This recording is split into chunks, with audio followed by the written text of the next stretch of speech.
Analysis of the accusations and evidence. Let's talk live to Marcus Papadopoulos, publisher and editor of Politics First. Marcus, thank you very much for joining us here on RT International.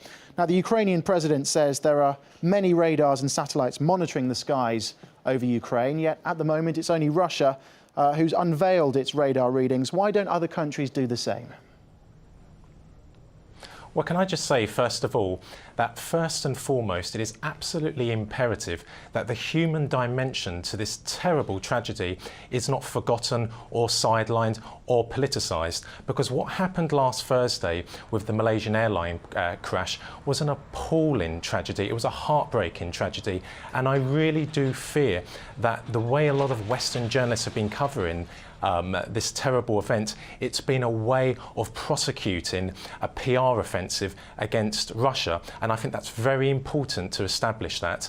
But certainly Russia has made its evidence public. The Ukrainian government claims to have satellite information, radar information. However, it's not making it public. I think certainly the Russian government is under a tremendous amount of pressure, because while Western media don't have the field to itself anymore, because of the likes of RT, still globally speaking, the Western media still has the balance in its favour. So there's been a lot of attacks on the Russian government in the last few days. So certainly the onus is on the Russian government to try and counter those claims. And it does have to be said, a lot of those claims which are coming from Western journalists, they're very, very dubious. You mentioned the claims there. Can a truly independent investigation proceed in this climate, with fingers being pointed? Well, that's the $64,000 question. Western journalists and Western politicians are not air crash investigators. You cannot determine how a plane was brought out of the sky within a few hours. And that's what we saw last Thursday. Within a few hours, Western journalists and Western politicians had made up their minds that Russia was responsible. And that is not the way that an air crash investigation is carried out. That's certainly not the way that a court of law would approach the matter. Certainly in England, which has the finest legal system in the world, they wouldn't tolerate that sort of behaviour. They'd be very dubious about these claims. You have to have an impartial, thorough investigation carried out by experts, and Western journalists, for example, are not air crash investigators. Well, the US State Department blames anti-government rebels and Russia, as you say, citing evidence like social media posts. Is that really sufficient in a case as sensitive as this?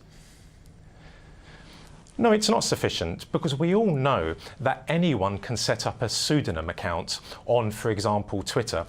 We all know that someone can take someone else's identity and set up a Twitter account in their name. So it's not sufficient. But we have to allow the air crash investigators to investigate what happened. Yesterday, there was a positive development with the black boxes handed over to the Malaysian authorities.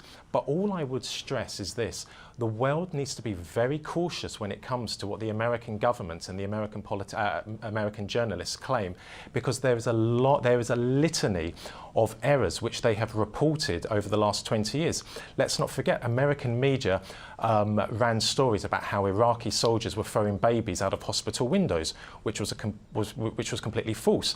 They ran articles about how the old town Dubrovnik was destroyed by the Bosnian Serbs. Absolutely false. They spoke about how 500,000 Kosovan Albanians had been murdered by the Serbs. Absolutely false. They spoke about how Iraq had weapons of mass destruction. Absolutely false. They spoke about how tens of thousands of Libyan civilians had been massacred in 2011 by Colonel Gaddafi's forces.